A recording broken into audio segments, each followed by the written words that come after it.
Shalom depuis Nazareth. Vous êtes dans Israël, plus proche de vous, les reportages qui vous immergent dans les récits bibliques.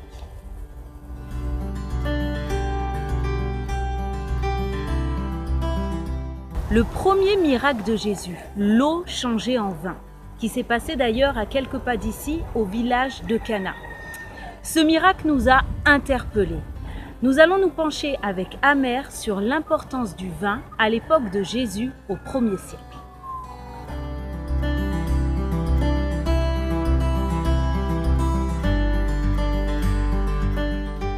Bonjour Amer, est-ce que tu peux nous expliquer ce miracle de l'eau changée en vin? Est-ce que le vin avait une signification particulière pour les habitants du 1er siècle? Oui, Stéphanie, je vais vous expliquer. Nous sommes ici sur un pressoir à vin du 1er siècle où les gens du temps de Jésus venaient fouler le raisin pour en extraire le jus. Ce pressoir a été découvert ici, ainsi que beaucoup de fragments et de tessons de poterie datant aussi du 1er siècle. Comme vous pouvez le voir, ce pressoir est fait de 2 parties. En contrebas, vous voyez une citerne et en haut, une surface plane. Les 2 parties sont connectées par une petite rigole, qu'on peut voir ici. Le tout a été fait à la main, creusé dans la roche, avec un marteau et un burin. Comment est-ce qu'on foulait le raisin à cette époque? Les grappes de raisin étaient mises ici, sur l'espace plat. Les gens ôtaient leurs chaussures et tout simplement marchaient sur le raisin pieds nus pour le presser.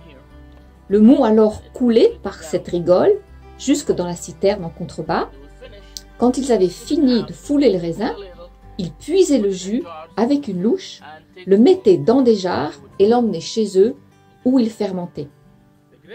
Il était très important de fouler le raisin pieds nus car il ne fallait surtout pas écraser les pépins.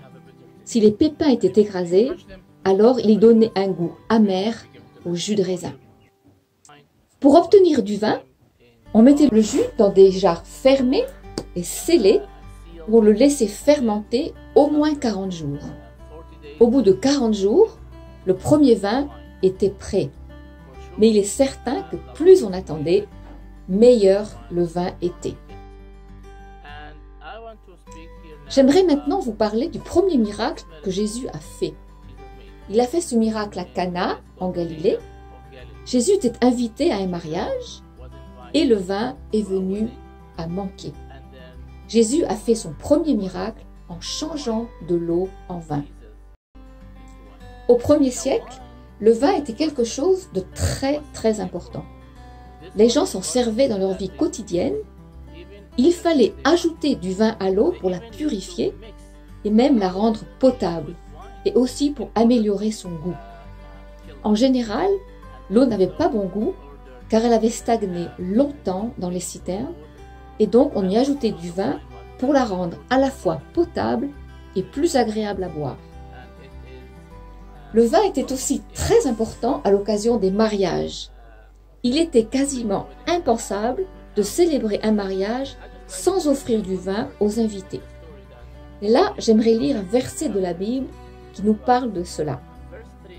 Dans Jean 2, au verset 3, on lit « Le vin étant venu à manquer, la mère de Jésus lui dit « Ils n'ont plus de vin ». Ce qu'elle dit là, qu'ils n'ont plus de vin, est très important et nous montre à quel point le fait qu'il n'y ait plus de vin est quelque chose de dramatique. Sans vin, les festivités du mariage ne pourront pas continuer. Donc, comme je vous l'ai dit, le vin était très important dans la vie de tous les jours et encore plus pour les mariages. Le vin est aussi un symbole de joie et il était impensable que les invités continuent à se réjouir des noces sans boire de vin. Maintenant, comment Jésus a-t-il transformé l'eau en vin? Il a dit aux serviteurs de remplir les jarres d'eau. Que nous dit la Bible? Elle nous dit qu'il y avait 6 jarres de pierre qui avaient été purifiées selon la tradition juive. Chaque jarre contenait 2 ou 3 mesures. Ces jarres étaient donc énormes.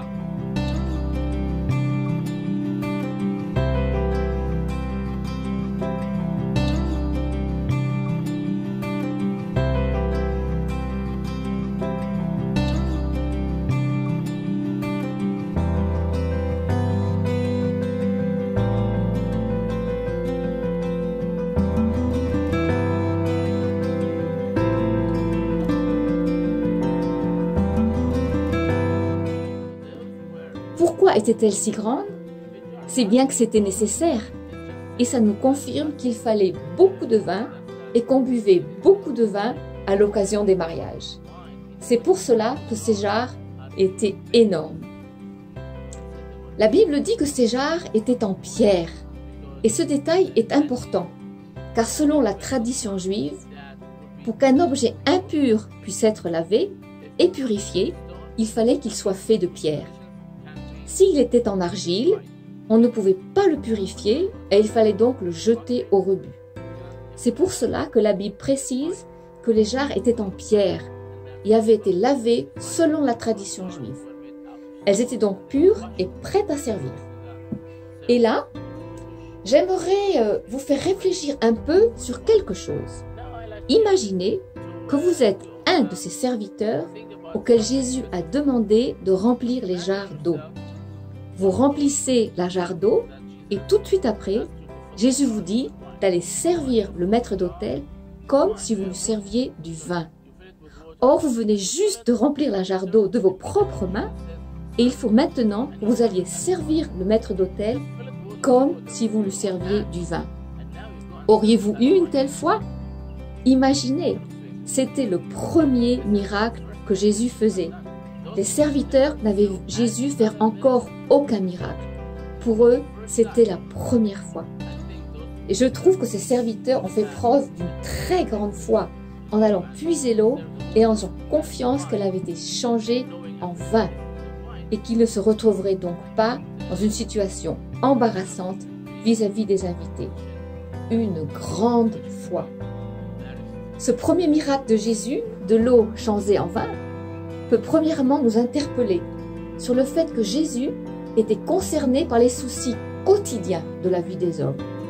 Changer de l'eau en vin peut paraître futile et pourtant Jésus a répondu à ce besoin. Et ce premier miracle peut être aussi comme une image, une préfiguration de l'œuvre de Jésus sur terre.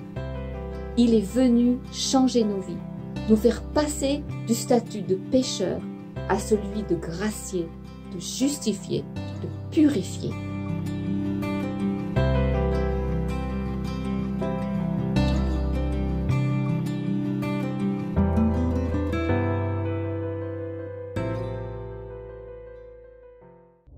On se quitte avec le verset du jour et je vous dis à très bientôt à Jérusalem.